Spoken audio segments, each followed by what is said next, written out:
billahi minasyaitonir rajim. Bismillahirrahmanirrahim. Alam tara kaifa fa'ala rabbuka bi'adin irama dhatil imad allati lam yukhlaq mithluha fil bilad wa thamud alladhina jabu as-sakhra bil wad wa fir'auna dhil autad alladhina taghaw fil bilad fa'abtharu fiha al-fasad fasabba alaihim rabbuka sawta adab inna rabbaka labil mirsad.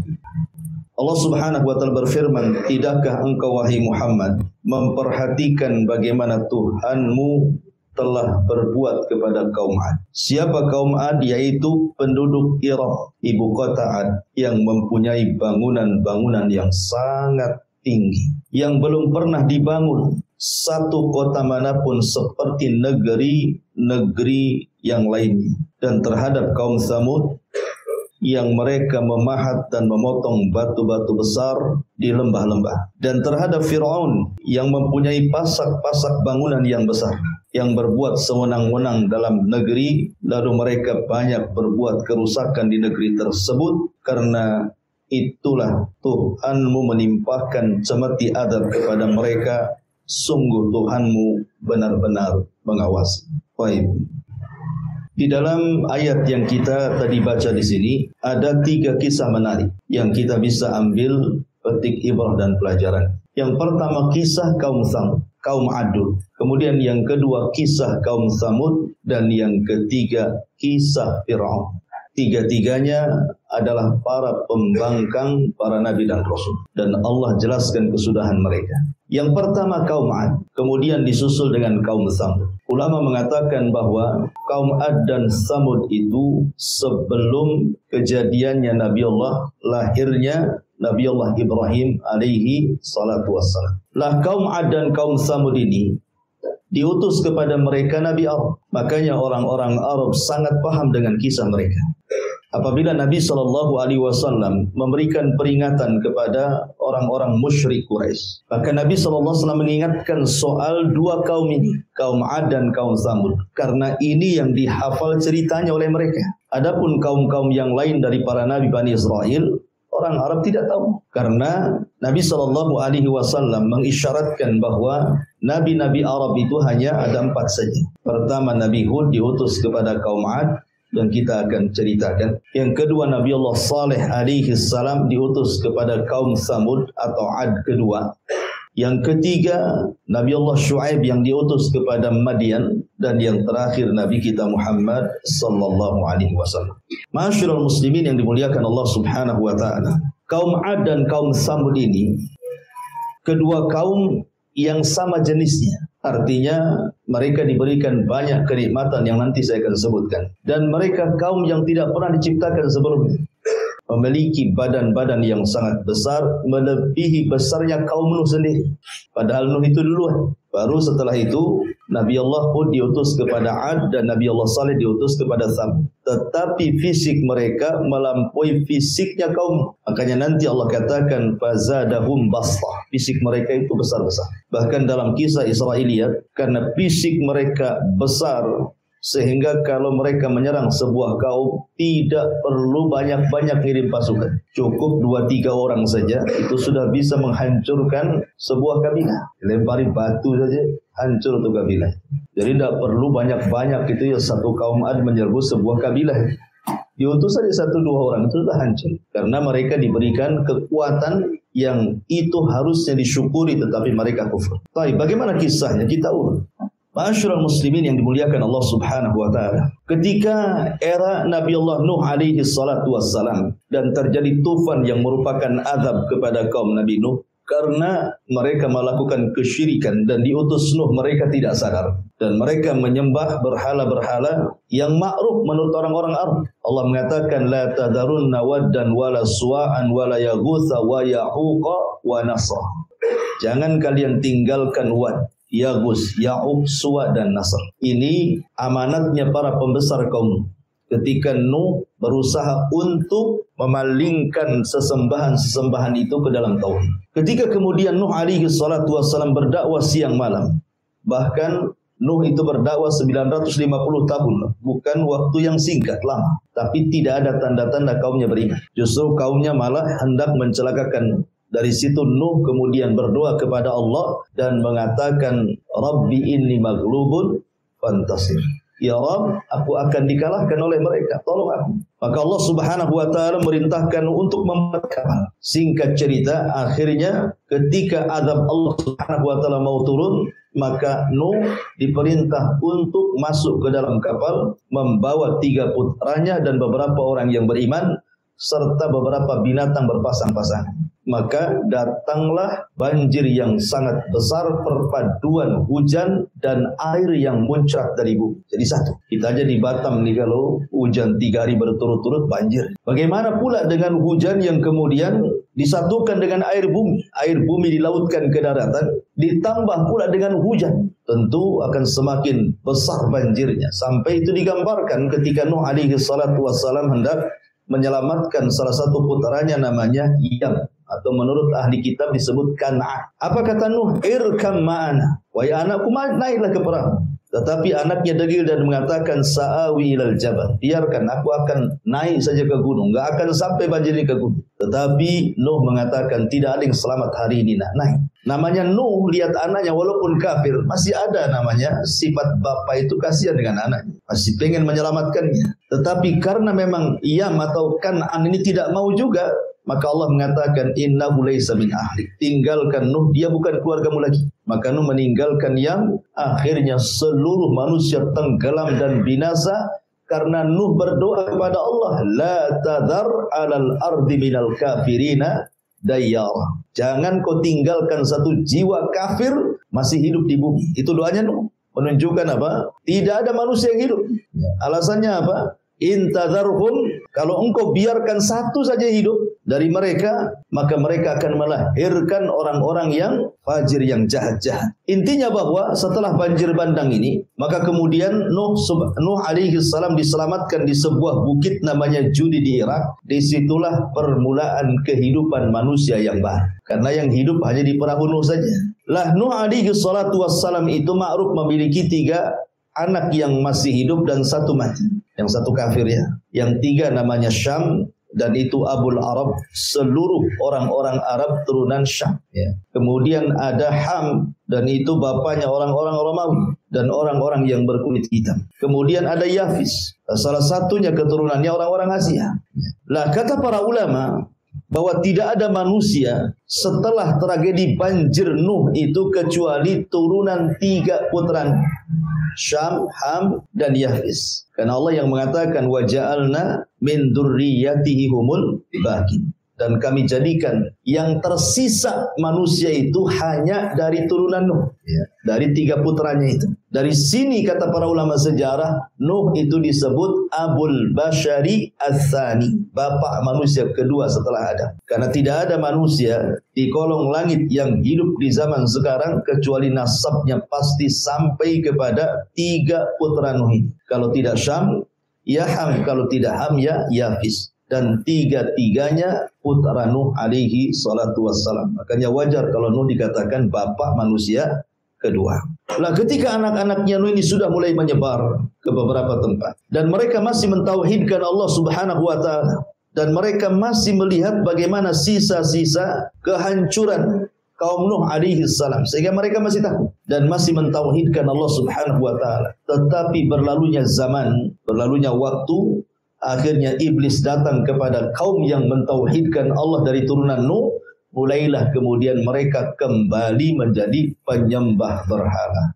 Dan yang pertama kali menyembah berhala adalah kaum Ad dari turunan Nuh alaihi salatu wassalam. Kaum Ad inilah kaum yang pertama kali menyembah berhala. Menurut Ibnu Ishaq, seorang pakar sejarah, bahwa kaum Ad itu menyembah 3 berhala. 3 berhala yang mereka sembah. Pertama Somad, kemudian yang kedua Soda, dan yang ketiga Haba. Ya, ada yang mengatakan Somud atau Somad, kemudian Soda dan juga Habah. Itulah 3 berhala yang disembah oleh kaum Ad. Masyarul muslimin yang dimuliakan Allah Azza wa Jalla, sebagai gambaran bahwa kaum Ad dan Tsamud itu ada kemiripan. Allah berikan 7 nikmat kepada mereka. Seringkas saja. Nikmat yang pertama yang Allah anugerahkan kepada kaum Ad ataupun kaum Tsamud setelahnya, karena Ad juga termasuk Tsamud masalahnya. Cuman Ad itu disebut untuk dibedakan antara Ad yang kedua, Allah menyebutkan Adanil Ula. Allah mengatakan bahwa kaum Ad itu disebut Adanil Ula, Ad yang pertama, adapun Tsamud itu Ad yang kedua. Artinya sama-sama kaum Ad itu sebenarnya. Cuman membedakan satu Ad, satu Tsamud gitu. Dan Tsamud itu nenek moyang orang Arab. Baik, lah di antara kenikmatan yang sangat besar yang Allah anugerahkan kepada kaum Ad adalah mereka menguasai ekonomi. Di zamannya mereka menguasai ekonomi, dan siapapun atau apapun negaranya kalau menguasai ekonomi pasti dia bisa menjajah negeri yang lain, ya kan? Ekonomi, kekuatan ekonomi itu bisa menjajah negeri yang lain. Lihat hari ini negeri-negeri yang kuat ekonominya, ya kan? Negara-negara yang maju luar biasa bisa menjajah negara-negara yang tidak maju, kan? Lah kaum Ad itu dilebihkan ekonominya, sehingga dengan ekonomi mereka bisa menjajah negeri-negeri yang lain. Dan itu nikmat yang Allah anugerahkan kepada mereka, kuatnya ekonomi. Kemudian yang kedua, kaum Ad diberikan fisik yang sangat kuat. Kaum Ad itu diberikan fisik yang sangat kuat, sampai fisik mereka melebihi fisiknya Nabi Nuh. Tetapi tentu tidak mungkin melebihi Nabi Allah Adam alaihi salatu wassalam. Karena ada kisah-kisah Israiliyat yang kemudian mereka menggambarkan bagaimana fisiknya kaum Ad itu ada yang sampai 100 meter. 100 meter tinggi kali. Celana antum tidak bisa dipakai mereka. Apalagi baju nggak muat. Apalagi celana dalam. Artinya bahwa sampai mengatakan 100 meter. Ini mustahil. Nah, kisah ini tentu bertentangan dengan hadis Nabi SAW bahwa fisik yang paling tinggi, yang paling kuat, yang paling kekar, yang paling tampan hanyalah fisiknya Adam alaihissalam. Makanya ketika Rasul berjumpa dengan Nabi Yusuf saat peristiwa Isra Mi'raj, apa kata Rasul? Aku melihat Nabi Yusuf mendapatkan separuh ketampanan Adam. Separuh saja sudah memfitnah banyak wanita. Berarti Adam itu jauh lebih tampan dibandingkan Nabi Yusuf, kan itu. Kan separuhnya saja. Jadi kalau Nabi Adam hidup di zaman sekarang, mungkin semua wanita akan memandang Adam. Kalau Yusuf saja satu Mesir terfitnah, bagaimana pula Adam alaihi salatu wassalam. Dan ini mematahkan teori Darwin yang mengatakan manusia berasal dari kera, kan itu ya. Kera cakep atau tidak cakep? Mana ada kera cakep? Antum dandan, antum kasih bedak pun tidak akan cakep kera. Ya mungkin si Darwin saja yang ikut kera. Kita ikut Nabi Adam. Baik, masyarul muslimin yang dimuliakan Allah Azza wa Jalla. Jadi nikmat yang kedua, mereka diberikan fisik yang kuat, kemudian tinggi. Yang tadi saya kisahkan, kalau menghancurkan sebuah kabilah tidak perlu bawa pasukan, cukup dikirim 2-3 orang saja sudah cukup, gitu ya. Dilempari batu saja sudah mati semua satu kabilah. Karena di zaman Ad itu hanya Ad yang punya fisik seperti itu. Jadi kaum-kaum yang sezamannya itu ya kecil-kecil gitu ya, di bawahnya kaum Ad. Makanya kaum Ad itu menguasai, ya karena fisiknya yang besar, itu nikmat harusnya. Mereka syukuri kan. Kita aja kalau masuk tentara, kalau pendek agak terima, kan gitu ya. Masuk tentara, masuk polisi itu diukur juga tuh tingginya tuh. Sehingga tinggi badan juga nikmat seharusnya. Ini yang kedua. Yang ketiga, Allah Subhanahu wa taala anugerahkan mereka memiliki strategis perang yang luar biasa dan mereka tidak pernah dikalahkan. Dan Allah mengatakan wa idza batashtum jabbarin. Ini biasanya untuk jimat. Nah dulu pernah baca kitab Mujarabat tuh. Kalau hendak nonjok orang tuh, baca katanya ayat ini. Wa idza batashtum jabbarin. Apabila mereka hendak menyerang, mereka tidak punya belas kasihan, ya. Jadi kaum Ad itu punya strategis perang, kalau nyerang itu tidak pernah kalah itu. Dan mereka kaum yang sangat bengis sekali, sehingga tidak ada satupun kabilah di zaman itu. Karena kan belum ada negara-negara saat sekarang gitu ya. Si kabilah-kabilah juga, umatnya juga belum banyak di zaman itu. Tidak ada yang berani kalau diserang tuh nyerang betul mereka. Tidak punya belas kasihan sama sekali. Karena mereka memiliki selain fisik besar gitu ya, memiliki strategis perang yang luar biasa. Ya, ini nikmat yang ketiga. Nikmat yang keempat, Allah Subhanahu wa taala berikan kesuburan. Ladang mereka subur, sawah mereka subur, ternak mereka subur. Pokoknya Allah berikan luar biasa nikmat dari dalam perut bumi itu. Subur. Ya kan? Makanya ketika kita bicara tentang negeri Sabah itu Allah mengatakan baldatun thayyibatun wa rabbun ghafur. Baldatun thayyibah, negerinya baik. Kenapa negerinya baik? Karena di negeri Sabah itu kebun-kebunnya itu semua tumbuh semua buah-buahan, biji-bijian. Anehnya lagi tidak ada ulat, tidak ada semut, tidak ada serangga, tidak ada binatang. Gitu ya. Kalau kita masuk kebun tuh mikir-mikir takut ular. Kalau negeri Sabah tidak ada. Jangan lagi cerita ular, semut pun tak ada, lalat pun tak ada. Jadi masuk ke dalam kebun itu betul-betul menikmati. Jadi kalau ada seorang wanita masuk ke negeri Sabah, di atasnya ditaruh keranjang di atas kepalanya, tidak perlu dipetik, pulang itu sudah penuh tuh. Masuk kebun keluar penuh, sudah penuh dengan buah-buahan di atas kepalanya. Jadi negeri Ad juga sama, disuburkan gitu ya. Ya, ini juga nikmat seperti negeri kita ini kan negeri subur dibandingkan negeri-negeri yang lain. Coba antum umroh, lihat tuh Saudi itu padang pasir tuh kering kelontang, enggak jelas itu ya. Tetapi karena kecanggihan teknologi, waktu saya di Yaman, subhanallah padang pasir bisa disulap jadi sawah ditanami gandum, begitu ya. Jadi setahun itu jadi padang pasir, terkadang hijau karena sudah kecanggihan teknologi di zaman sekarang. Ini nikmat yang keberapa? Nikmat yang keempat. Allah suburkan. Ya. Kemudian nikmat yang kelima yang Allah berikan kepada kaum Ad ini. Mereka sanggup merubah tanah datar menjadi istana. Jadi mereka membuat, umpamanya ada tanah datar di padang pasir itu, diambil batu-batu dari gunung itu, kemudian mereka susun, mereka mampu membuat istana itu. Tanah datar jadi istana. Padahal di zaman itu teknologi belum secanggih sekarang kan gitu. Belum ada belko, alat berat. Tetapi bagaimana Allah Subhanahu wa taala berikan kekuatan mereka bisa menyulap tanah datar jadi istana. Bahkan yang nomor 6 yang luar biasa lagi, bukan hanya itu, bukit-bukit itu dipahat kemudian memiliki seni tingkat tinggi dan menjadi rumah-rumah singgah, bukan untuk ditempati, hanya untuk kebanggaan dan kesombongan saja.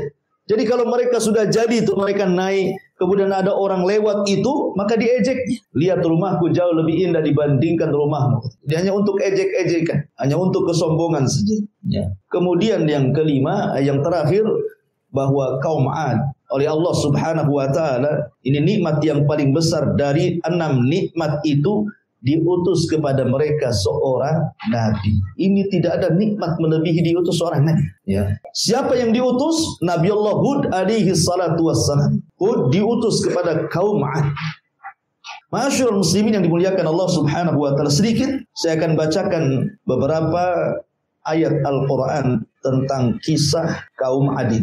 Di dalam surah Al-A'raf ayat 69. Surah Al-A'raf ayat 69. Allah mengatakan, awa ajibtum an ja'akum dzikrum mir rabbikum ala rajulin minkum liyunzirakum. Dan herankah kalian bahwa ada peringatan yang datang dari Tuhan kalian melalui seorang laki-laki dari kalangan kalian sendiri untuk memberikan peringatan kepada kalian. Jadi Allah Subhanahu wa taala utus Hud kepada mereka. Kenapa kalian heran? Makanya dalam ayat yang lain Allah mengatakan wa ila adin akhahum Hudan, dan kepada kaum Ad Allah utus saudara mereka. Siapa? Nabi Allah Hud. Kenapa Allah bahasakan saudara?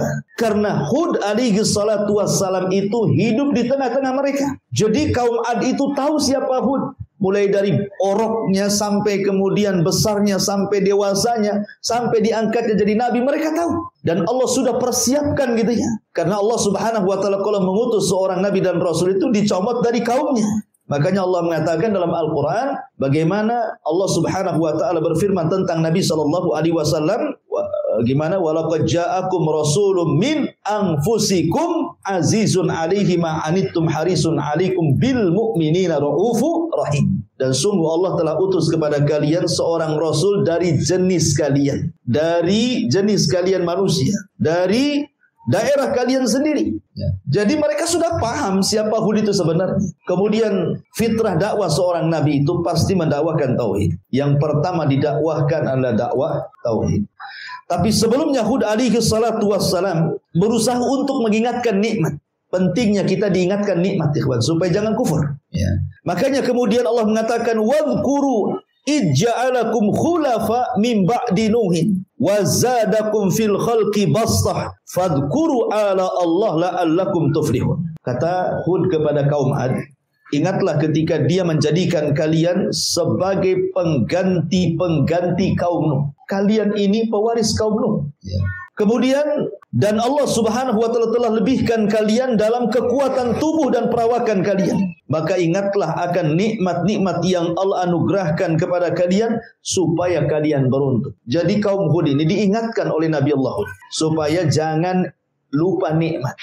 Allah sudah berikan ekonomi yang baik, Allah sudah berikan tanah yang subur, Allah sudah berikan fisik yang kuat, kalian bisa ditakuti oleh bangsa-bangsa yang lainnya, maka syukurnya cuma satu, tauhidkan Allah. Tinggalkan haba, tinggalkan somut, tinggalkan sodah. Patung-patung kali itu enggak ada gunanya gitu. Karena itu bentuk kekufuran nikmat. Jadi Hud mengajak mereka kepada tauhid, ani'budullaha wattaqu, sembahlah Allah dan bertakwalah kepada Allah Azza wa Jalla. Dan begitulah dakwah para nabi, dimulai dari tauhid. Bendera dakwah para nabi itu dimulai dari tauhid. Dan itu Allah Subhanahu wa Ta'ala katakan, walaqad ba'atsna fi kulli ummatir rasulan ani'budullaha wajtanibu taghut. Dan sungguh kami utus pada tiap-tiap umat seorang rasul utusan, tugas mereka hanyalah meneriakkan sembahlah Allah, tauhidkan Allah, jauhi sesembahan selain Allah alias taghut. Kemudian Allah Subhanahu wa Ta'ala ingatkan lagi dari lisan Yahud kepada kaum Ad itu, atabnuna bi kulli ri'in ayatan ta'basun wa tattakhiduna masani'a la'allakum takhludun.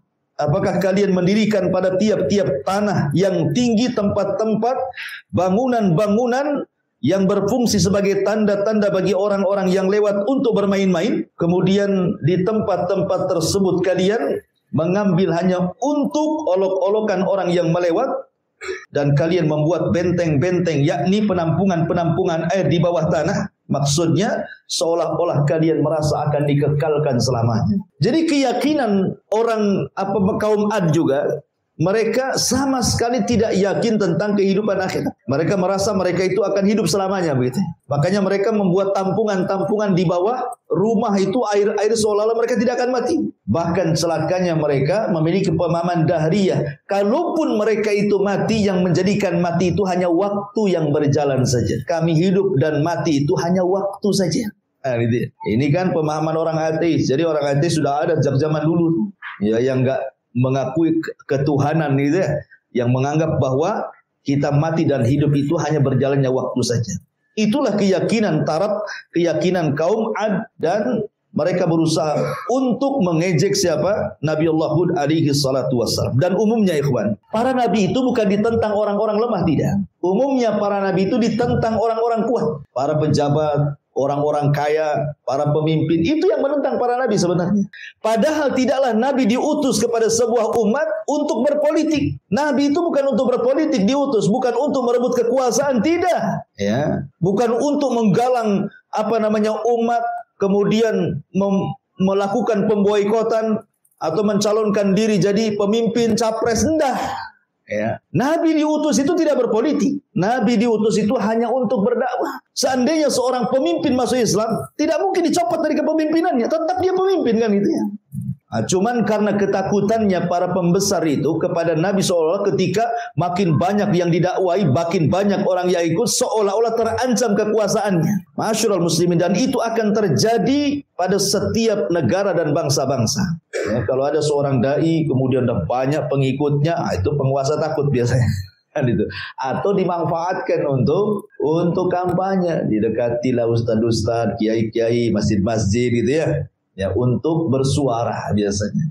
Karena paling efektif kampanye itu lewat tokoh-tokoh agama, karena paling banyak pengikutnya masalahnya kan itu. Kemudian meyakinkan dengan dalil-dalil, itu yang lebih hebatnya lagi. Orang yakin itu ya, walaupun sebenarnya kibul semuanya. Taib. Bayangkan Allah mengatakan di sini, qalal mala'ul ladzina kafaru min qaumihi. Pemuka-pemuka orang-orang kafir dari kaumnya berkata, inna lanaraka fi safahatin wa inna lanadhunnuka minal kadhibin. Kata mereka, sesungguhnya kami benar-benar memandang engkau wahai Hud kurang akal, dan sesungguhnya kami menganggap engkau wahai Hud adalah pendusta. Setiap dai pasti akan dilabeli dengan dua label ini, ya. Setiap dai yang mendakwakan tauhid loh ya. Setiap dai yang mendakwakan tauhid pasti akan dilabeli dengan dua sifat ini. Pertama dikatakan kurang akal, yang kedua pendusta. Coba saja kalau antum berdakwah tauhid, antum buatlah channel di YouTube gitu kan. Antum berantas kesyirikan, antum berantaslah itu penyimpangan terhadap sunnah Nabi SAW. Oh, besoknya sudah ada itu yang nyaut, itu yang jawab. Kan gitu ya. Oh, ini orang gila, mecah belah, itu macam-macam ngomongnya. Karena memang tabiat dakwah seperti itu. Nabi lo dikatakan pendusta, tukang sihir, tukang tenun, macam-macam Rasul itu. Maka Nabi Hud pun kurang lebih saja. Ketika Hud alaihi salatu wasallam mengatakan, ya qaumi ibudullaha ma lakum min ilahin ghairu afala tattaqun. Wahai kaumku, sembahlah Allah. Tidak ada sesembahan selain daripada Allah Subhanahu wa taala. Tidakkah kau bertakwa? Maka mereka mengatakan, wahai Hud, kau ini orang gila, ngapain kau berdakwah? Kau ini pendusta. Maka Hud mengatakan dengan lembut, ingat, ini juga salah satu thariqah dakwah gitu ya. Para nabi itu diceritakan dalam Al-Quran untuk diambil pelajaran. Ketika kaum Hud itu berusaha dengan sangat keras, kasar gitu ya, menuduh macam-macam kepada Hud, tetapi Nabi Allah Hud menganggap dan membalas dengan kelembutan. Katakan kepada Nabi SAW, wa in kunta faddan ghalidhal qalbi lan faddu min haulika. Kalau engkau keras kepala wahai Muhammad, kau kasar kepada kaummu, maka mereka akan lari dari kamu. Makanya kelembutan itu asas dakwah. Apa kata Hud? Ya qaumi laisa bisafahatun walakinni rasulun min rabbil alamin. Aku tidak gila, aku waras. Akan tetapi Allah mengutusku menjadi nabi kalian, menjadi rasul kalian yang membawa amanah dari Allah Subhanahu wa taala. Uballigukum risalati rabbi wa ana lakum nasihun amin. Akulah menyampaikan amanat Tuhanku kepada kalian saja, dan saya adalah penasehat yang amanah yang Allah tunjuk untuk mendakwai kalian. Ma'asyiral muslimin yang dimuliakan Allah Subhanahu wa taala. Intinya bahwa Hud alaihi salam terus mendakwai kaumnya dan para pembesar.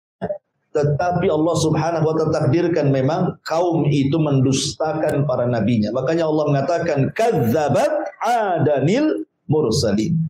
Kadzabat adun al-mursalin. Telah mendustakan kaum Ad para rasul. Ya. Makanya ketika kemudian mereka mungkin sudah capek gitu ya. Mungkin bahasa kitanya sudah bosan dengan ucapan-ucapan Hud ini. Kemudian mereka mengatakan, ya Hud, ma ji'tana bibayyinatin wa ma nahnu bitariki alihatina an qaulika wa ma nahnu laka bimu'minin. Mereka kaum Ad mengatakan, wahai Hud, engkau tidak mendatangkan satu bukti yang nyata kepada kami kalau engkau seorang nabi.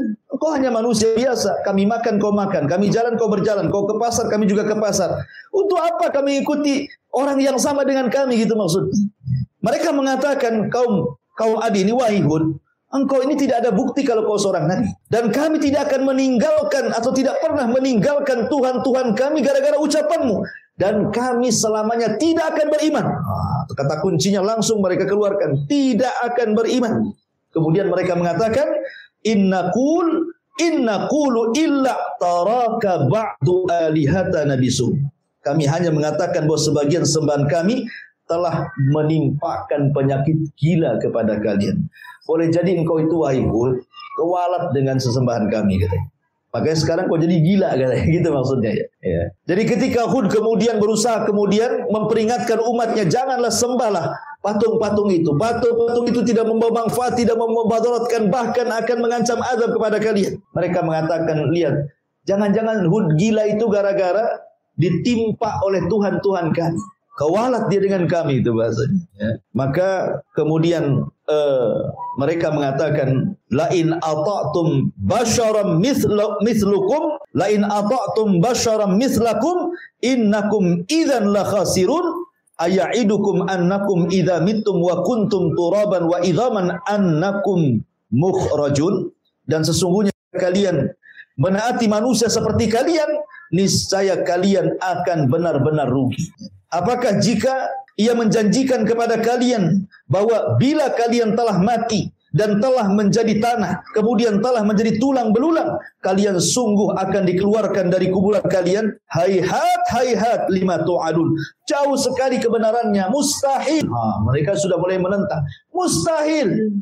Karena kemudian mereka tidak mau beriman lagi, dan yang lebih parah lagi mereka nantang. Ya, nantangnya apa? Minta azab dari Allah Subhanahu wa taala. Coba. Tapi begini ya, mukjizatnya Nabi Hud itu luar biasa. Hud itu diberikan mukjizat oleh Allah. Apa mukjizatnya? Tawakal yang kuat. Hud itu diberikan oleh Allah mukjizat berupa tawakal. Jadi tawakal itu jadi mukjizat dia. Coba bayangkan, kaum Ad itu kan besar-besar. Kemudian tentaranya kuat-kuat. Kalau menghancurkan kaum sebentar saja. Tapi mereka tidak bisa menyentuh Hud. Ya kan? Bahkan Hud alaihi salatu wassalam sampai kemudian mengatakan, min dunihi fakiduni jami'an la tungzirun, katanya. Kalau kalian tidak suka denganku, kata Hud, kumpulkan kaum Ad semuanya, serang aku sekarang, jangan ditunggu-tunggu waktunya. Lihat, nantang ke Hud ini kan. Kenapa dengan begitu percaya Hud mereka tidak bisa menyentuh dia? Karena Hud mengatakan, inni tawakkaltu Allah rabbi wa rabbukum ma min dabatin illa huwa akhidun binasiyatiha inna rabbi ala sirati mustaqim. Sesungguhnya aku bertawakal kepada Allah Tuhanku dan Tuhan kalian. Tidak ada satupun makhluk bergerak yang bernyawa, melainkan dialah yang memegang ubun-ubunnya. Sungguh Tuhanku di jalan yang lurus lagi adil. Jadi Hud ini sangat berani. Coba bayangkan, kaum Ad itu kan banyak, besar-besar gitu ya. Hud menantang, kalau kalian tidak suka denganku, kalian kumpul semuanya. Serang aku sekarang. Seandainya antum diutus menjadi dai ke sebuah kampung. Kampung itu banyak dukun. Kemudian antum ngomong, kumpulkan dukun-dukun kalian, santet aku sekarang. Berani nggak antum ngomong gitu? Ini Hud begitu. Atau kumpulkan preman pasar kalian, ayo kumpul-kumpul semuanya. Gabungkan dengan desa sebelah tuh, ayo serang saya. Berani nggak antum ngomong begitu kan? Saya yakin nggak akan berani. Ya, saya aja nggak berani, apalagi antum. Gitu, ya. Karena saya tidak punya mukjizat. Nabi Hud punya mukjizat, ya kan? Makanya dia berani yang mengatakan fakiduni jami'an tsumma la tunzirun. Serang aku sekarang. Buat makar kalian. Sekarang juga, jangan ditunggu-tunggu katanya. Kan? Tetapi kaum Ad memang tidak bisa menyerang Hud alaihissalam. Menyentuh kulitnya pun tidak bisa. Itulah kelebihan namanya mukjizat Nabi Allah Hud alaihi salatu wassalam. Akhirnya kemudian mereka pun mengatakan kepada Hud alaihi salatu wassalam, sudah gini saja, kami semua tidak akan beriman kepada Muhammad. Enggak akan beriman. Macam mana kau ngoceh pun kami tidak akan beriman. Ya. Kalau engkau seorang nabi, fa'tina bima ta'iduna in kuntum minas sadiqin. Buktikan. Katanya engkau selalu mengancam-ngancam kami, kalau tidak ikut kamu, kami akan diazab. Buktikan azabmu sekarang. Mana azab Allah? Timpakan sekarang kepada kami, katanya. Jadi mereka mulai menantang Allah. Bahaya kalau sudah menantang Allah. Kalau sudah menantang Allah, bahaya. Ketika mereka sudah ngomong seperti itu, apa yang terjadi? Akhirnya Allah kirim paceklik yang berkepanjangan. Ada yang mengatakan 3 tahun tidak turun hujan, sehingga tanah menjadi kering kelontang. Tidak ada yang tumbuh satu tumbuhan. Binatang-binatang pada mati. Manusia sudah mulai kelaparan. Nikmat Allah sudah mulai dicabut karena mereka kufur kepada Allah Azza wa Jalla. Kebiasaan kaum Ad, kalau ada musibah maka mereka akan mengutus 70 orang pilihan dari orang-orang berakal mereka kemana? Ke Haram. Ya, karena Ad itu posisinya di Ahqaf. Ahqaf itu gunung pasir, disebut Ahqaf namanya. Dan di dalam Al-Quran Allah jadikan 2 nama surat.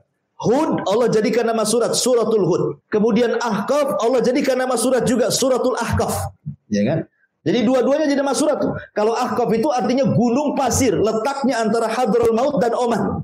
Tengah-tengahnya itu Ahqaf. Disitulah kaum Ad tinggal. Artinya kan masih dekat dengan Haram, Yaman. Ya kan? Yaman ke Mekah kan dekat. Jadi mereka ini, orang-orang pilihan ini, berangkatlah dari Ahqaf ini menuju Haram, tanah Haram, menuju Ka'bah, menuju tanah suci gitu. Maksudnya Haram itu waktu itu memang sudah jadi tanah suci karena yang membangun pertama kali Ka'bah adalah malaikat. Kemudian setelah itu Adam alaihi salatu wassalam, kemudian hilang, baru kemudian diperbaharui oleh Ibrahim alaihi salatu wassalam. Jadi orang-orang 7 orang pilihan ini ke Haram berdoa. Ya.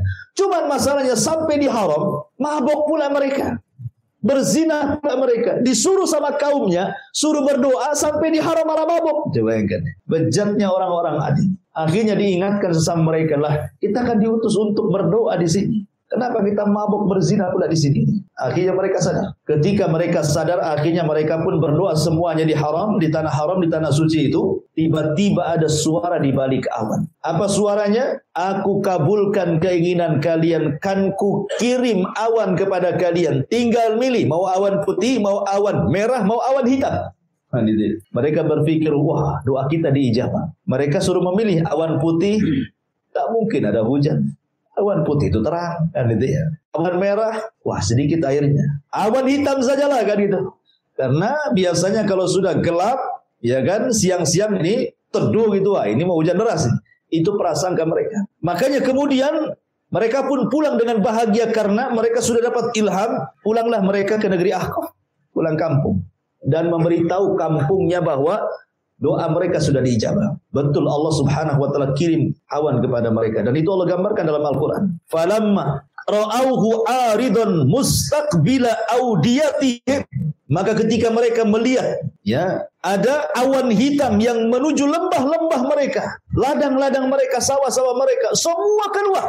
Bayangkan, mereka tidak paham kalau ini ada. Jadi seluruh kaum Ad keluar dari rumah-rumah mereka, dari anak kecil, orang dewasa, laki-laki, perempuan, tua, muda, semua keluar. Ingin merasakan hujan yang sudah 3 tahun tidak hujan-hujan. Mereka bernaung di awan itu. Apa yang terjadi? Qalu, mereka mengatakan, hadza 'aridun mumtiruna. Mereka mengatakanlah awan yang akan menurunkan hujan kepada kami. Dengan bangganya mereka bernyanyi-nyanyi, berteriak-teriak dengan penuh kebahagiaan. Inilah awan yang akan menurunkan hujan kepada kami. Maka Allah mengatakan, bal huwa masta'jaltum bi rihun fiha adzabun alim. Maka Allah katakan, bahkan ini azab yang kalian minta disegerakan datangnya, yaitu angin yang mengandung azab yang sangat pedih bagi kalian. Rupanya awan hitam itu permulaan azab Allah. Mereka tidak paham. Ya. Jadi hati-hati bahwa terkadang orang menyangka itu nikmat, rupanya di balik nikmat itu ada azab. Ya, ini pelajaran. Terkadang ada orang diberikan nikmat oleh Allah Subhanahu wa taala dengan nikmat yang melimpah, tapi rupanya nikmat itu menggiring mereka kepada azab. Makanya kenapa terkadang kenikmatan itu disebut istidraj. Ya, dalam bahasa akidah disebut istidraj. Orang itu kalau usaha maju terus, buat bisnis maju terus, buat ini maju terus. Kok enggak pernah maju? Enggak pernah enggak dirugikan, untung terus. Ini hati-hati. Usaha ini sukses, usaha itu sukses, akhirnya jadi kaya raya gitu ya.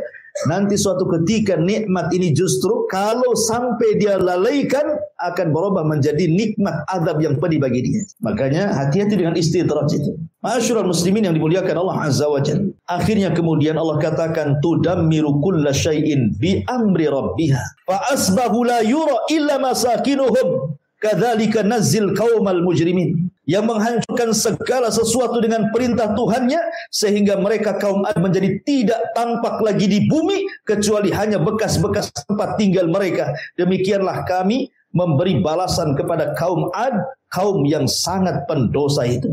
Bagaimana azabnya? Allah Subhanahu wa taala ketika mengirim awan hitam itu, tiba-tiba angin muncul dari langit, angin puting beliung muncul dari langit ke bumi, kemudian membawa semua yang ada di bumi naik ke langit. Coba ini kan manusia sudah keluar semua kan, yang kecil yang besar berada di awan itu. Tidak ada satupun yang di rumah tuh, karena semua keluar.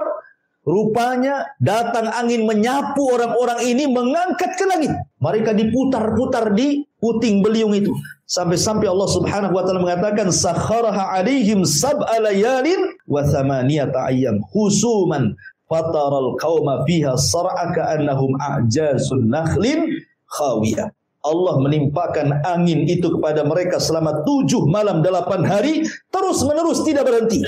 Maka kami melihat kaum Ad pada waktu itu mati bergelimpangan seperti batang-batang pohon kurma yang telah kosong dan laku. Artinya ketika anginnya selesai, badan-badan mereka jatuh ke bumi, mereka nancap seperti tunggul-tunggul kurma. Lihat bagaimana Allah Subhanahu wa taala azab kaum Ad seperti itu. Adapun Nabi Allah Hud, sebelum azab ini datang, dia sudah pergi dulu. Bersama siapa? Bersama kaumnya yang beriman yang tidak banyak itu, menuju mana? Menuju Hijr. Ya. Hijr itu di mana? Makanya ada suratul Hijr. Dalam Quran itu ada suratul Hijr kan? Ya. Hijr itu tengah-tengah antara Hijaz. Hijaz itu Mekah dan Madinah, ya. Dan Syam, tengah-tengahnya itu Hijr. Ada yang mengatakan Yordania dan Hijaz, tengah-tengahnya itu Hijr. Disitulah kemudian Nabiullah Hud alaihi salatu wassalam meninggal dunia. Kemudian kaumnya terus mentauhidkan Allah Azza wa Jalla dan mereka masih terngiang-ngiang dengan azab kaum Ad. Tetapi berlalunya waktu kembali mereka kufur, yang disebut dengan kaum Tsamud. Ya. Jadi setelah kehancuran kaum Ad itu, mereka masih mentauhidkan Allah Azza wa Jalla. Tapi berlalunya waktu, berlalunya zaman, akhirnya kemudian terjadi kesyirikan lagi setelahnya. Dan yang pertama kali melakukan kesyirikanlah kaum Tsamud, masih turunannya Ad. Kan gitu ya. Mereka yang kemudian kufur pertama kali setelah kaum Ad. Menariknya ikhwatul fillah yang dimuliakan Allah Azza wa Jalla. Kalau cerita tentang kaum Tsamud, karena di sini juga Allah mengatakan wa tsamud alladzina jabu sahra bil wad. Sebenarnya nikmat yang 7 tadi yang Allah berikan kepada kaum Ad, Allah berikan juga kepada kaum Tsamud. Tidak perlu saya ulang. Ya. Tapi yang menariknya adalah kaum Tsamud ini. Kaum Tsamud ini Allah berikan seekor unta. Unta yang sangat besar, yang menjadi mukjizat bagi mereka di tengah-tengah mereka. Unta itu cukup bisa diminum air susunya oleh banyak kabilah kaum Tsamud. Berarti menunjukkan unta itu besar, bukan unta kecil kan itu. Karena beberapa kabilah bisa minum dalam satu hari dari susunya air unta itu. Ini nikmat yang luar biasa. Tinggal diambil saja susunya, selesai. Ya. Tetapi anehnya juga turunnya azab Allah Subhanahu wa taala kepada kaum Tsamud gara-gara unta juga. Ketika mereka menyembelih untanya Nabi Allah Saleh sebagai mukjizat, turun azab kepada mereka. Ya. Jadi unta yang membawakan nikmat, unta pula yang mendatangkan azab. Bagaimana kisahnya? Ma'asyiral muslimin yang dimuliakan Allah Subhanahu wa taala. Kaum Tsamud, kalau kaum Ad, Allah Subhanahu wa taala juga banyak menyebutkan dalam Al-Qur'an. Bahkan Nabi Allah 7 kali diulang di dalam Al-Qur'anul Karim. Lah kaum Tsamud ini masih keturunan kaum Ad, maka disebut Ad yang kedua. Kalau kaum Ad yang pertama disebut Adanil Ula. Ini Ad Atsani, ya. Dan dua-duanya bangsa Arab. Ingat bahwa Arab itu terbagi menjadi 3. Ada yang disebut dengan Al-Arabu Al-Ba'idah. Ada yang disebut dengan Al-Arabu Al-Baqiyah. Ada yang disebut dengan Al-Arabu Al-Musta'rab namanya. Al-Arabul Ba'idah ini Arab yang sudah punah. Kaum Ad, kaum Tsamud sudah punah. Tidak ada lagi turunannya. Ya, hanya tinggal ceritanya. Kemudian yang kedua Al-Arabul Baqiyah, Arab yang masih ada. Ya, dan itu salah satunya keturunan Qahtan. Seperti Imam Malik rahimahullahu taala, itu keturunan Qahtan. Kemudian yang ketiga ada namanya Al-Arabu Al-Musta'rab. Bukan orang Arab, tapi fasih berbahasa Arab, akhirnya dikatakan orang Arab. Karena kefasihan bahasa Arab. Dari sini ada kaidah, walaupun ada orang Arab di negeri kita, mancung, tidak diragukan lagi wajahnya wajah Arab, tapi tidak bisa bahasa Arab, malah medok bahasa Jawa, maka dia bukan Arab. Tapi kalaupun ada di negeri kita pesek belesek, tidak ada muka-muka Arab sedikit pun, tapi cepetan dia bahasa Arabnya luar biasa, gitu ya, melebihi orang Arab, maka dia Arab. Ini kaidah. Ya. Jadi jangan berbangga karena muka Arab ngaku Habib. Dites bahasa Arabnya tak tahu. Kasih kitab kuning tak bisa baca. Bukan tak bisa baca, tak bunyi. Ya kan? Masyaallah muslimin yang dimuliakan Allah Azza. Ini kaidah karena ada Al-Arabul Musta'rab di sini kan. Ismail itu bukan orang Arab, dia lahir di Palestina. Ya. Kemudian dibawa oleh Ibrahim dengan ibunya Hajar ke Arab. Berjumpa dengan suku Jurhum. Belajarlah Ismail dengan kabilah Jurhum. Akhirnya dia pula yang paling fasih bahasa Arabnya. Makanya Ismail disebut Al-Arabul Musta'rab. Dia bukan Arab tapi jadi Arab karena kefasihan bahasa Arab. Ya. Maka nggak apa-apa. Antum tampang tak ada Arabnya. Tapi bahasa Arabnya luar biasa. Arab antum. Gitu ya. Antum mancung walaupun kayak Petruk gitu ya. Tapi tak bunyi Arab. Bukan Arab Indonesia antum. Gitu ya. Jadi itu kaidah seperti itu. Antum harus pahami. Baik. Lah kaum Tsamud ini sama dengan kaum Ad. Ini Arabul Al-Ba'idah. Ini kisahnya sudah nggak ada turunannya, tetapi kan dikisahkan. Karena Rasulullah SAW konteks ayat ini ingin mengingatkan orang-orang Quraisy, jangan kufur kalian. Kalau kalian kufur, nanti kalian diadab seperti kaum Ad dan Tsamud. Gitu maksudnya. Ya. Makanya ketika Al-Walid ibn Mughirah datang kepada Nabi SAW, kononnya mau tawar-menawar dan mengatakan, ya Muhammad, Sudahlah. Nggak usahlah kau lanjutkan dakwah. Kau ini pengen apa? Kalau kau ingin harta, kami kumpulkan harta kami. Kami jadikan kau orang paling kaya di antara kami. Kalau kau ingin raja, kami jadikan kau raja kami. Kalau kau ingin perempuan yang cantik, kami carikan. Kalau kau gila, kami carikan tabibnya, dokternya. Tapi tolonglah. Ya sudah sampai di sini. Kata Nabi SAW, ya Walid, sudah kau ngomong. Sekarang gantian. Maka Nabi SAW tidak membantah soal tawaran-tawaran tadi. Tapi Nabi membacakan ayat. Fa'in a'radu. Ya. Fa'in a'radu. Anzartukum. Bisa'iqatin mithla sa'iqati adi wa thamud. Kalau mereka orang-orang Quraisy itu berpaling dari dakwahku, ingat, mereka akan disambar halilintar seperti halilintar yang pernah membinasakan kaum Ad dan Thamud. Ketakutan itu Al-Walid. Karena tahu kisah mereka di benak-benak mereka kan. Dan mereka meyakini ini seorang nabi sebenarnya. Cuman karena hasad dan takaburnya saja tidak mau beriman. Akhirnya mengatakan hasbuka yang cukup, yang jangan diteruskan itu. Ketakutan dia. Akhirnya dia pulang menemui orang Quraisy, kata pembesar Quraisy, kata Abu Jahal, gimana hasilnya? Nampaknya kau pergi, beda pula mukamu kau kembali katanya. Jangan-jangan kau sudah beriman. Katanya kan itu. Artinya di sini Nabi SAW mengingatkan tentang kaum Ad dan Tsamud kan. Artinya di otak-otak orang Arab itu sangat paham kisah-kisah ini. Makanya Rasulullah SAW tidak mengkisahkan nabi-nabi Bani Israel.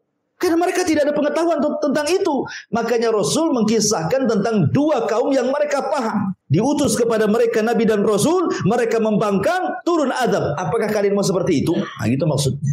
Ma'asyiral muslimin yang dimuliakan Allah Azza. Kembali bahwa sebagaimana Nabiullah Saleh dan juga Nabiullah Hud dan seluruh para nabi mendakwai mereka ke dalam tauhid. Kaum Tsamud pun menentang Nabi Saleh. Tidak perlu saya ceritakan panjang-panjang karena kita ambil singkat-singkatnya saja. Akhirnya mereka pun mengatakan, ya Saleh, kalau engkau seorang nabi, kami tidak melihat ada bukti dari kamu. Ya. Bukankah seorang nabi harus bawa mukjizat? Kata Nabi Saleh, mau kalian apa? Mereka mengatakan, kalau engkau seorang nabi, keluarkan dari batu ini unta. Tetapi bukan hanya sekedar unta. Unta usyara. Usyara itu yang sedang hamil 9 bulan. Jadi kalau keluar langsung hamil, langsung lahir gitu maksudnya. Itu namanya unta usyara. Ya. Akhirnya kemudian usyara itu 10 bulan ya. Dari kalimat usyara. Jadi unta yang hamil 10 bulan kalau keluar dari batu langsung melahirkan. Permintaannya aneh gitu. Akhirnya kemudian Nabi Saleh berdoa meminta izin untuk melaksanakan 2 rakaat salat, kemudian berdoa kepada Allah Azza wa Jalla dan Allah kabulkan permintaannya. Tiba-tiba batu berbelah, kemudian keluar unta tadi. Kemudian Nabi Saleh membuat aturan. Ya, ini unta adalah berkah bagi kalian. Makanya naqatullah, ini unta Allah. Ingat, sesuatu yang dinasabkan kepada Allah punya kemuliaan. Baitullah, rumahnya Allah. Naqatullah, untanya Allah. Sesuatu yang dinasabkan kepada Allah pasti punya kemuliaan. Nabi Saleh sudah mewanti-wanti. Ini unta mukjizat bagi kalian. Tapi tolong bagi waktu. Saat kalian mengambil air, ya, maka kalian jangan ganggu unta. Kalian boleh ambil air. Dan kalian kok boleh mengambil air susunya. Tapi besoknya unta itu yang akan minum, kalian tidak boleh mengambil air. Kalian cukup mengambil air susunya saja. Jangan ganggu dia.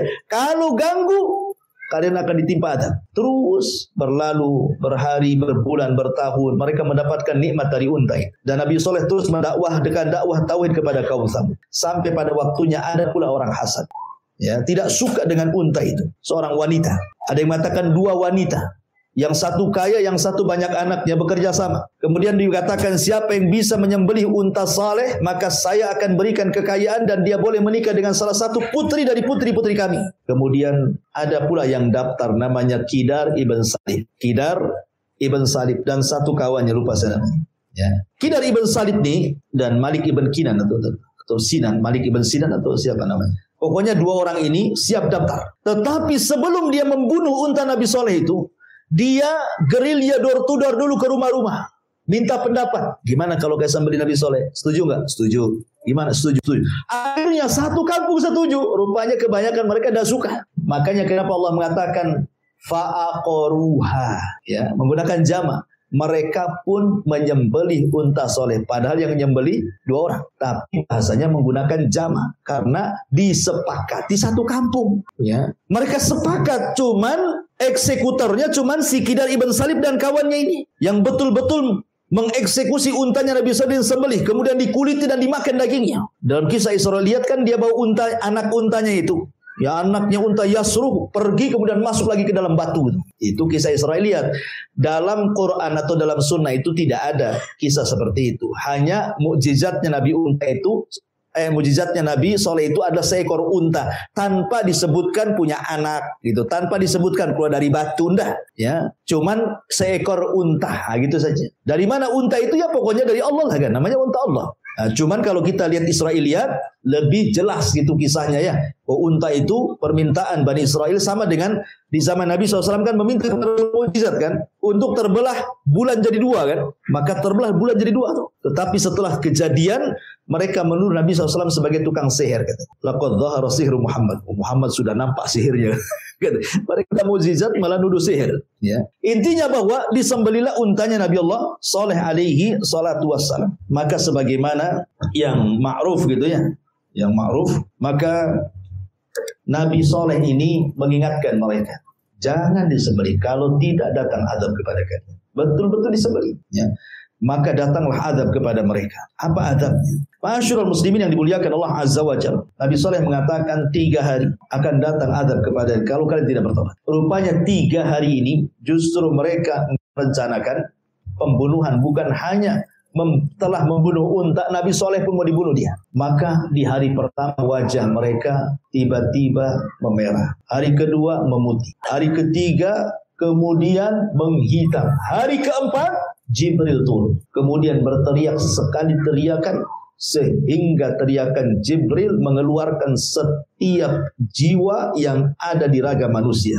Ruhnya melesat, semuanya mati. Sampai-sampai mereka tinggal jasad bergelimpangan di rumah-rumah mereka. Ini akibat daripada mereka tidak bersyukur akan nikmat Allah Subhanahu wa taala dan tidak menerima peringatan Nabi Allah Saleh. Makanya Allah mengatakan kadzabat Samud bin nudhur. Kaum Samud telah mendustakan para pemberi peringatan. Lah, kok menggunakan jama nudhur?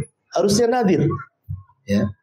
Kenapa Allah mengatakan kaum Samud telah mendustakan para pemberi peringatan? Kan yang memberi peringatan cuma satu, Nabi Saleh. Kenapa menggunakan jama di sini? Kata ulama tafsir, di sini hanya sekedar ingin mengatakan bahwa mendustakan satu nabi maka sama dengan mendustakan banyak nabi. Anda mendustakan satu Nabi Saleh berarti mendustakan semua nabi sebelumnya. Makanya menggunakan nudhur, ya, pakai jama, karena mendustakan satu nabi sama dengan mendustakan nabi-nabi yang lain. Wa qalu abasyam minna wahidatan nattabi'uhu inna idzan la fi dhalal wa syu'ur. Mereka mengatakan, apakah kami harus mengikuti satu orang? Dia manusia sama seperti kami. Kalau begitu kami tersesatlah. Ngapain pula? Dia manusia, kami juga manusia. Ngapain harus ikut sesama manusia? Katanya. Ya. Maka teruslah mereka mendustakan seperti itu. Akhirnya sampai kemudian Allah mengatakan inna arsalna alaihim sayhatan wahidatan fakanu kahashimin al-muhtadir. Kami utus kepada mereka Jibril untuk berteriak satu kali teriakan, maka mereka menjadi jasad-jasad yang bergelimpangan di rumah-rumah mereka.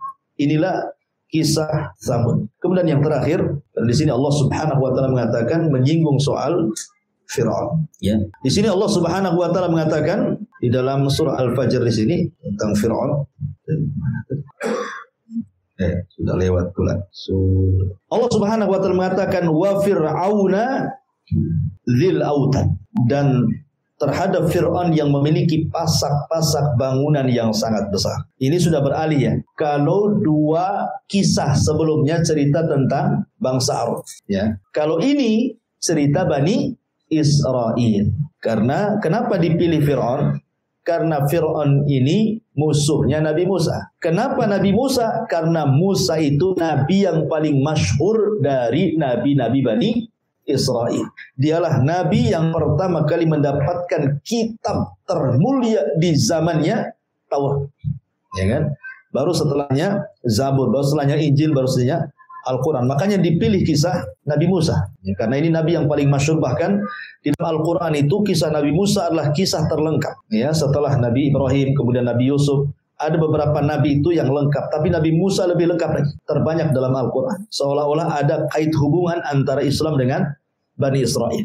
Karena banyak sekali kisah yang disebut dalam Al-Quran, hampir setiap surah. Ya, itu ketemu kisahnya Fir'aun atau kisahnya Nabi Musa alaihi salatu wasallam. Wa fir'auna dzil autad. Maksudnya Fir'aun di sini siapa? Ada yang mengatakan bahwa Fir'aun yang ditemukan di Laut Merah itu, yang jasadnya hari ini dimumikan, kemudian ditaruh di Mesir dan menjadikan tempat rekreasi. Ya, antum kalau ke Mesir antum bisa datang ke tempat jasadnya Fir'aun, ya, di lab sana, dan antum bisa melihat bagaimana Fir'aun masih utuh karena dimumikan. Apakah Fir'aun yang kemudian dimumikan hari ini yang ada di Museum Mesir itu adalah Fir'aun yang dimaksud dalam surah Al-Fajr ini? Ataukah Fir'aun yang lainnya? Karena kita tahu bahwa Fir'aun itu bukan satu. Fir'aun itu kan istilah bagi raja Mesir. Itu disebut Fir'aun. Kalau Kisra itu istilah raja Persia. Kalau Kaisar itu istilah raja Romawi. Kalau Tuba itu istilah raja Yaman. Kalau Mesir itu diistilahkan dengan kalimat Fir'aun. Kalau Jawa itu diistilahkan Mengkubuwono. Kan ada istilah raja Jawa, Mengkubuwono 1, Mengkubuwono 2 gitu ya. Jadi itu sebenarnya istilah-istilah raja. Ya. Lalu siapa Fir'aun di sini? Apakah betul Fir'aun yang dimumikan hari ini yang ada di Museum Mesir itu adalah Fir'aun yang masuk dalam surah Al-Fajr? Maka terjadi polemik panjang. Walaupun kebanyakan mengatakan ya, itulah Fir'aun yang dimaksud. Ya, maksudnya Ramsis Ats-Tsani. Ya, namanya Ramsis kedua. Itulah yang ditemukan yang kemudian jasadnya sekarang menjadi mumi dan ditonton, bisa dilihat katanya. Sekali lagi kita tidak bisa menjazmkan masalahnya ya, tidak bisa memastikan. Tapi ada yang berpendapat seperti itu. Karena memang jasad Fir'aun memang dijaga untuk menjadi sebuah pelajaran bagi umat setelahnya termasuk kita. Di sini Allah mengatakan wa fir'auna, maksudnya Fir'aun di sini Fir'aun di zaman Nabi Musa. Karena di zaman Nabi Yusuf juga Fir'aun. Tapi Fir'aun di zaman Nabi Yusuf kan beriman. Tetapi yang dimaksud Fir'aun apabila diistilahkan Fir'aun dalam Al-Quran berarti kisah Nabi Musa. Karena inilah yang banyak dikisahkan dalam Al-Quran. Satu-satunya raja yang mengatakan ana rabbukumul a'la ailahun ghairi, aku adalah Tuhan yang paling tinggi, apakah ada Tuhan selainku, katanya ya. Dengan sebab dua kata-kata inilah makanya Fir'aun diazab 2 kali, di dunia ditenggelamkan dan di akhirat diazab dengan azab yang sangat pedih. Baik, bagaimana kisahnya? Di sini Allah mengatakan wa fir'auna dzil autad, dan Fir'aun yang mempunyai pasak-pasak bangunan yang besar. Alladzina taghaw fil bilad, yang berbuat sewenang-wenang dalam negeri. Fa aktsaru fihal fasad, lalu mereka banyak berbuat kerusakan dalam negeri tersebut. Fa sabba alaihim rabbuka sautu adzab, karena itulah Tuhan menimpakan semeti azab kepada mereka. Inna rabbaka labil mirsad, sungguh Tuhanmu benar-benar menguasai mereka. Jadi Fir'aun itu membawa kerusakan karena begini. Diawali dari mimpi. Fir'aun itu mulai bejatnya itu diawali dari mimpi. Ya. Jadi dia bermimpi, dalam mimpinya dia melihat api. Api ini berasal dari perkampungan Bani Israel, kampungnya Nabi Yusuf yang sudah meninggal. Ini turunannya di situ. Ya. Jadi ada api dari Palestina menuju Mesir. Cuman perkampungan Nabi Yusuf Bani Israel itu tidak terbakar. Satu Mesir terbakar. Jadi Fir'aun heran. Ini kan mimpi buruk gitu ya. Tapi sambil lalu saja. Ini mungkin hanya bunga-bunga tidur. Besoknya mimpi dengan mimpi yang sama. Besoknya mimpi dengan mimpi yang sama. Terpaksalah si Fir'aun ini mengumpulkan penasehat spiritual. Ini bahasa kitanya dukun lah ya. Ya keren kali penasehat spiritual itu. Atau ahli supranatural itu.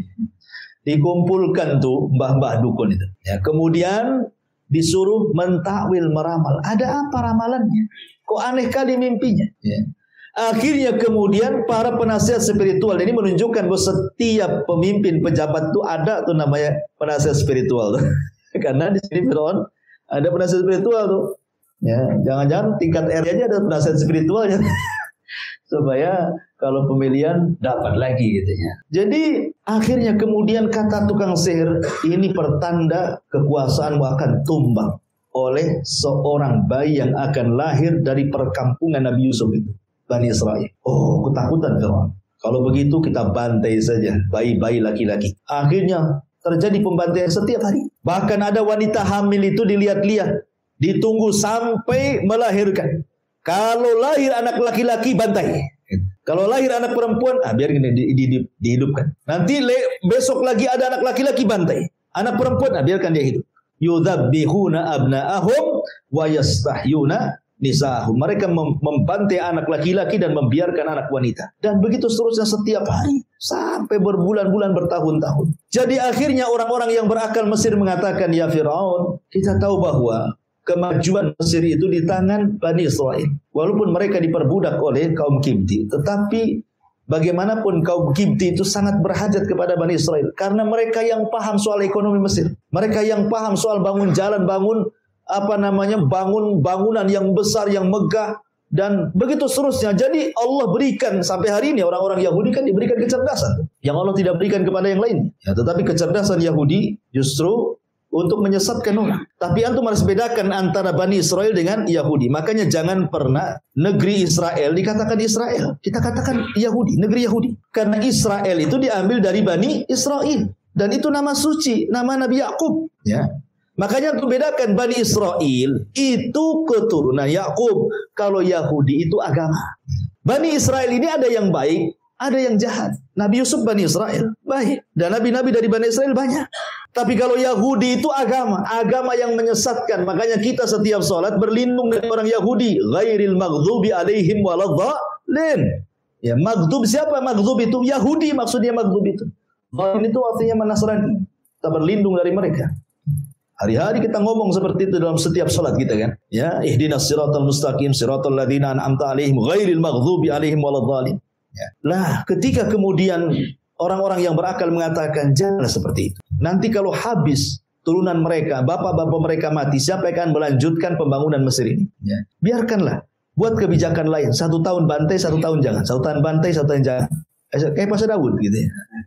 Jadi akhirnya kemudian sepakat Fir'aun, tahun ini pembunuhan bayi. Pokoknya kalau dalam tahun ini ada lahir anak laki-laki, bantai. Tahun depannya walaupun lahir anak laki-laki jangan dibantai. Biarkan dia hidup. Dibuat selang-seling seperti itu. Di hari atau di tahun ketidak ada pembantaian, lahir pula Nabi Allah Harun.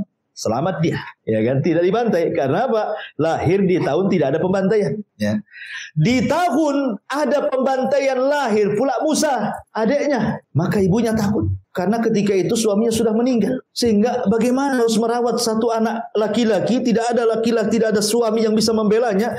Akhirnya ibunya Musa ketakutan. Makanya Allah ilhamkan kepada Ummi Musa an alqi, untuk dilempar bayi itu, letakkan di kotak. Maka diletakkan di kotak, dikasih tali. Jadi waktunya nyusu ditarik, kasih susu. Habis itu dibiarkan lagi. Allah takdirkan talinya putus. Akhirnya mengapunglah di sungai Nil. Kembali ke cerita istana Fir'aun. Fir'aun itu tidak punya anak laki-laki, semua anak perempuan. Satu anak perempuan yang kesayangan Fir'aun itu sakit-sakitan. Sudah berusaha ke dukun sana, dukun sini, tidak bisa mengobati. Ya namanya dukun. Dukun itu kalau tidak istilahnya pesulap, kalau tidak pendusta, cabul katanya. Kan gitu ya. Ya, Pak dukunnya bilang itu oknum gitu. Ya, mungkin oknum gitu ya. Tapi yang jelas bahwa tidak ada yang bisa mengobati. Rupanya ada seorang peramal mengatakan anak ini akan sembuh kalau diusap oleh kotak yang pertama kali ngapung di sungai Nil. Ceritanya begitu. Ini kisah Israiliyat. Akhirnya setiap harilah istri Fir'aun Asya bintu Muzahim itu memandang sungai Nil. Ya. Kapan ada kotak itu. Suatu hari nampak pula kotak itu. Yang di situ ada bayinya Musa. Maka istrinya Fir'aun Asya bintu Muzahim memerintahkan pengawalnya untuk mengambil kotak itu. Pas ketemu isinya bayi. Allah ilhamkan ke dada istrinya Fir'aun langsung cinta kepada bayi itu. Karena dia nggak punya anak lagi masalahnya. Ketika melihat bayi itu langsung senang. Apalagi cakep bayinya. Ketika Fir'aun datang hampir dibunuhnya bayi itu. Karena takut jangan-jangan ini anaknya Bani Israel nih. Ya, nampak muka-mukanya Bani Israel gitu ya.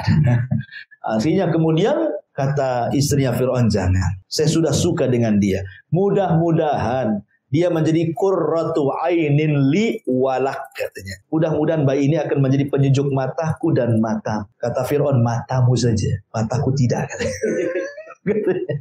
Ya, kalau Fir'aun mengatakan iya, tentu Fir'aun akan beriman, ya kan? Tapi ketika Fir'aun mengatakan itu penyejuk matamu saja, tidak mataku. Nah, dari situlah maka Musa itulah yang dimaksud yang kelak akan menumbangkan kekuasaan. Ya.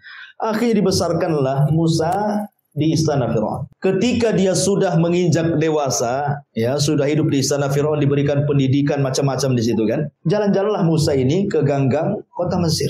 Rupanya pula dia melihat ada perkelahian anak muda dari Bani Israel dan anak muda dari kaumnya Fir'aun. Awalnya tidak tahu siapa yang salah, tapi diperhatikan nampaknya yang dizalimi adalah anak muda dari Bani Israel. Ketika kemudian anak muda Bani Israel meminta pertolongan kepada Musa, Musa pun menolongnya. Ada yang mengatakan Musa itu tidak menyerang. Yang menyerang itu anak muda dari kaum Kipti. Musa hanya nangkis saja, tapi tangkisannya bisa membuat orang mati. Tapi ada juga mengatakan dia mukul, tapi tidak sengaja, bukan untuk membunuhnya. Hanya untuk membela anak muda yang dizalimi. Pukulannya membuat dia mati. Ingat, hukum di Mesir kala itu siapa yang membunuh dibunuh kisos. Ya kan? Maka Musa pun bingung dia, karena dia sudah bunuh orang. Ya. Tidak ada yang tahu peristiwa ini kecuali anak muda dari Bani Israel, Nabi Musa dan orang yang sudah mati. Belum ada yang tahu. Ya, apalagi alat buktinya dihilangkan semua. Dirusak semua. Ya kan? Susah tuh nyingkapnya juga. Ya. Akhirnya kemudian suatu hari, ini nggak ada yang tahu loh. Ya, kecuali Musa dan anak muda dari Bani Israel saja. Memang anak muda dari Bani Israel itu suka berulah rupanya. Di kesempatan yang lain dia lagi ribut katanya. Dia lagi ribut. Ketika Musa lewat ke orang ini lagi yang buat ribut ini. Akhirnya ketika anak Bani Israel ini melihat Nabi Musa ketakutan. Karena dia tahu sekali pukul mati. Gitu. Jangan-jangan dia dekat akan mukul saya. Padahal Musa itu kan memastikan siapa yang salah, siapa yang benar gitu ya. Tapi anak muda ini sudah takut duluan ketika Musa menghadap dia. Akhirnya sebelum dia dipukul Nabi Musa, dia berkata, apakah engkau akan membunuh aku seperti kau bunuh kemarin orang itu kau bunuh? Akhirnya orang jadi tahu lah yang membunuh kemarin tuh. Kan tadinya nggak tahu kan? Tadinya kan tersembunyi gitu kan, karena nggak ada alat buktinya lagi. Ya.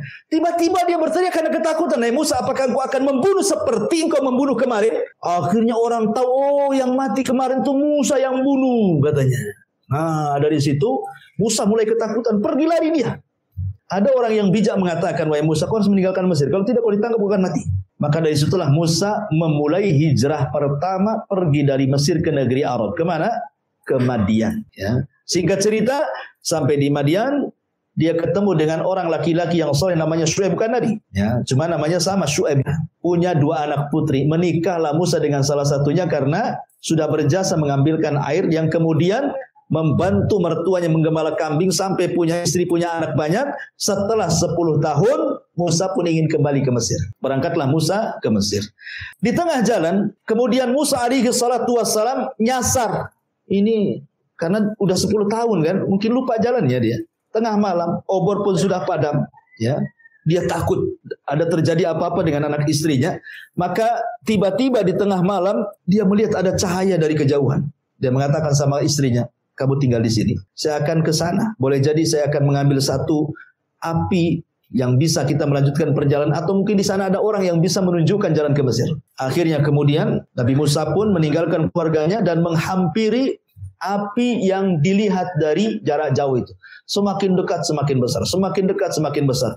Rupanya setelah dekat bukan api tapi cahaya. Ya. Disangkanya api, setelah dekat cahaya. Rupanya cahaya itu seperti api berada di pohon zaitun. Dari sini menjadi khilaf para ulama. Ketika Allah Subhanahu wa taala berfirman dalam surah An-Nazi'at itu, ya, wa nadahu rabbuhu bil wadil muqaddasi tuwa. Ya. Kan di sini kan muqaddasi tuwa, lembah yang disucikan di Bukit Tua.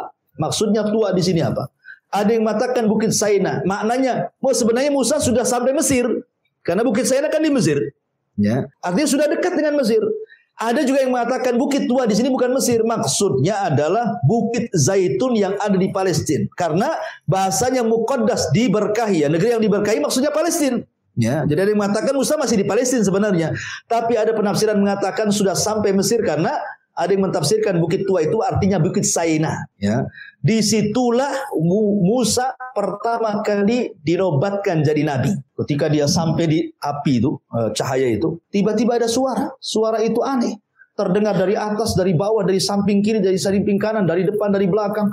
Bingung Musa ini. Dan mengatakan, Innani ana rabbuk, akhla na'alaika. Ya. Sesungguhnya saya Rabbu, wahai Musa. Lepaskan sandal. Ini negeri yang diberkahi. Ahli tafsir mengatakan, kenapa Musa disuruh melepas sandal? Karena sandal itu terbuat dari kulit keledai yang disamak, yang najis. Sementara negeri yang suci jangan diinjak dengan najis. Sama lah, antum masuk masjid pun sama kan. Nggak boleh antum bawa najis. Bahkan Nabi SAW pernah sholat bersama para sahabat, tiba-tiba sandalnya dibuka, sahabat-sahabat pula ikut buka sandal. Habis sholat Rasul mengatakan, kenapa kalian ikut-ikut lepas sandal? Kata sahabat, kami melihat Anda lepas sandal. Ya kami juga lepas katanya. Boleh jadi ada turun wahyu kepadamu, kata Rasul. Bukan, tadi waktu sholat Jibril datang memberitahu sandalku ada najisnya, makanya aku lepas. Apa di sandal-sandal ada najis katanya. Artinya bahwa masuk masjid saja, karena masjid disucikan, tidak boleh kita bawa najis gitu. Maka begitu juga Musa untuk dilepas. Kemudian Allah Subhanahu wa taala berdialog dengan Musa. Di sinilah disematkan kalimat kalimu rahman. Musa itu nabi yang diajak berdialog dengan Allah tanpa perantara. Maka sejak itu disematkan kalimat kalimu rahman. Ya, lah Musa itu kan kemana bawa tongkat. Jadi Allah Subhanahu wa taala kemudian dibalik cahaya itu mengatakan, wa ma biyaminika ya Musa, itu di tangan kananmu apa itu? Kata Musa, ini asaya, ini tongkatku ya Allah. Ya, atawakkau fi, aku suka menggunakan sandaran, atau ahusyu ala ghanami, terkadang aku untuk menggiring kambing, atau ma'aribu ukhra, atau yang lainnya. Ya, kata Allah Subhanahu wa taala, kalau begitu lemparkan tongkatmu sekarang. Nih, sekarang Nabi Musa dikagetkan dengan suara Subhanahu wa ta'ala, maka Allah ingin menampakkan kekuasaannya supaya Musa makin yakin bahwa di hadapannya adalah Tuhannya. Ya, makanya Allah mengatakan, lempar tongkatmu yang ada di tangan wahai Musa. Dilemparlah tongkat itu, tiba-tiba jadi ular besar. Musa kaget. Ya, langsung dia loncat ke belakang. Tapi Allah mengatakan, la takhaf, jangan takut. Khudha wa la takhaf. Sekarang kau ambil lagi ular itu. Bingunglah Nabi Musa, ini ngambil ular besar nih. Ya. Pegang buntut, matuk kepala. Pegang kepala, makin matuk kan itu. Mana pula ini ngambil kan? Tetapi Allah mengatakan, khudha wa la takhaf, sanu'iduha siratahal ula, katanya. Ambil. Dan nanti kejadian seperti ini akan terulang lagi nanti. Ya. Akhirnya diambil ekornya, tiba-tiba jadi tongkat lagi. Yang lebih mengherankan Nabi Musa, karena kan Nabi Musa sedang mencari perapian untuk jalan di tengah malam kan. Kata Allah Subhanahu wa taala, masukkan nih, ya, tanganmu ke tengah-tengah bajumu, masukkan di sini. Kemudian keluarkan. Maka Musa dimasukkan bajunya, kemudian dikeluarkan, tiba-tiba bercahaya. Ya, apa ini? Nanti, ya. Tiba-tiba bercahaya. Musa makin heran lagi kan? Berarti yakin bahwa yang di hadapannya berdialog adalah Allah Subhanahu wa taala. Maka setelah Allah berikan dua mukjizat besar berupa tongkat menjadi ular dan tangan bercahaya, maka Allah katakan kepada Musa, idhab ila fir'aun innahu tagha. Nanti kalau kau sampai di Mesir, pergi kau ke si Fir'aun. Dia raja yang zalim. Dakwai mereka, dakwai dia, ajak dia kepada tauhid. Ya. Akhirnya kemudian Musa pun sudah resmi jadi nabi nih. Maka berangkatlah bersama keluarganya ke Mesir. Masalahnya, Musa ini ngomongnya pelat. Ya, dia tidak fasih. Ya, bahasa Arab kan beda dengan bahasa kita. Kalau bahasa kita orang cadel pun masih biasa saja lah kan. Pandai banyak pejabat cadel itu ya, masih bisa dipahami. Tapi orang Arab ini bahasa Arab tidak bisa kalau tidak fasih. Ya. Lah, karena dia tidak fasih, dia punya abang namanya Harun, fasih pula bicaranya. Maka dia mengatakan, afsahu minni lisanan. Saya punya abang ya Rabb, dia lebih fasih lisannya dibandingkan diriku. Jadikan dia wazirku. Ya, maksudnya jadikan dia, angkat dia jadi nabi. Jadi Nabi Harun diangkat jadi nabi itu karena permintaan Musa. Maka Allah kabulkan. Harun diangkat jadi nabi. Berangkatlah dua orang ini menuju istana Fir'aun. Diketuknya Fir'aun. Kata Fir'aun, siapa? Kata penjaga Musa, oh Musa, masuk-masuk. Karena Fir'aun kenal lah siapa Musa, namanya anak angkatnya. Ya. Ketika sampai di istana, mulailah Musa dan juga Harun mendakwai Fir'aun, mengajak kepada tauhid kepada Allah Azza wa Jalla. Fir'aun geleng-geleng kepala saja. Sudah 10 tahun hilang, datang-datang pula ngajak-ngajak kayak gini katanya. Akhirnya Fir'aun mengatakan, hei Musa, kau ini buronan. Ya. Kau sudah membunuh orang. Kau belum dapat hukuman. Kata Musa, ya Fir'aun, aku membunuh satu jiwa itu pun tidak sengaja. Jiwa yang kau bunuh ribuan jiwa katanya. Siapa yang berhak dihukum katanya? Bayi-bayi yang kau bantai itu udah berapa itu katanya. Aku ini bunuh orang gak sengaja. Kau bunuh orang sengaja lagi. Ya. Akhirnya bantah-bantahan di situ. Terakhir Fir'aun mengatakan, hey Musa, kalau kau nabi, nabi itu bawa mukjizat. Sebutkan mukjizat. Seperti apa mukjizatmu? Disinilah Allah Subhanahu wa taala mengatakan sanu'iduha siratahal ula. Ketika Musa berada di bukit tua itu, kisah ini akan terulang. Inilah pengulangan kedua kalinya. Maka Allah mengatakan, lemparkan tongkatmu di hadapan Fir'aun. Keluarlah tongkat itu, dilempar jadi ular. Subhanallah, Fir'aun ketakutan. Bagaimana mungkin seorang yang mengatakan ana rabbukumul a'la, saya Tuhan yang paling tinggi, takut sama ular? Mana logikanya? Kan dia Tuhan kan itu ya. Harusnya dia yang menciptakan ular. Dia takut sama ular. Masa Tuhan takut sama ular? Berarti dia bukan Tuhan. Lebih takut lagi ketika Musa memasukkan tangannya tiba-tiba bercahaya. Akhirnya Fir'aun mengatakan, oh Musa 10 tahun belajar sihir rupanya. Dia bilang, Nabi Musa sihir. Penyihir, ya kan? Jangan-jangan Musa ini penyihir. Akhirnya Fir'aun karena tidak bisa membantah, ya, dia sudah tahu Musa di atas kebenaran. Tetapi yang namanya pemimpin kadang-kadang kibarnya itu sombongnya luar biasa. Dia mengatakan gini saja Musa, bagaimana kalau kau tanding dengan tukang-tukang sihirku tapi nanti di saat perayaan kerajaan. Mungkin kalau sekarang pas Agustusan kan itu lagi rame-ramenya tuh. Ya. Nanti setiap tahun kami di Mesir membuat perayaan. Semua manusia akan datang. Disitulah kau duel dengan tukang sihir kami. Akhirnya Fir'aun pun selama menunggu perayaan itu, maka saya di semua daerah-daerah se-Mesir, siapa tukang sihir yang mau mendaftar, datanglah. Akan terjadi pertunjukan melawan Musa. Maka dari daerah-daerah datang tuh tukang-tukang sihir itu. Ya, datang dukun-dukun dari mana-mana. Mereka hendak demonstrasi. Kan itu. Sampai Imam Ibnu Katsir mengatakan jumlahnya 70.000 orang yang daftar itu. 70.000 orang. Kalau Indonesia, Asosiasi Dukun Indonesia berapa jumlahnya? 1.000. Ya. Itu yang terdaftar tuh. Yang tidak terdaftar belum tahu berapa kan. Karena tiap daerah kan ada dukunnya masalahnya. Ya, ini 70.000 lebih banyak lagi. Ya. Akhirnya Musa alaihi salatu wassalam mengiyahkan tantangan itu. Tetapi Musa syaratnya satu. Dia tahu kelemahan tukang sihir malam hari. Dia minta di waktu duha. Makanya dalam Islam sendiri kita sudah berlindung di malam hari. Karena kekuatan setan itu menguat di malam hari. Akhirnya tertiga di waktu duha. Sudah kumpul manusia banyak. Karena itu hari perayaan kerajaan masalahnya. Kan dari mana-mana datang. Penontonnya banyak. Ya. Jadi kalau pakai karcis itu banyak untungnya tuh.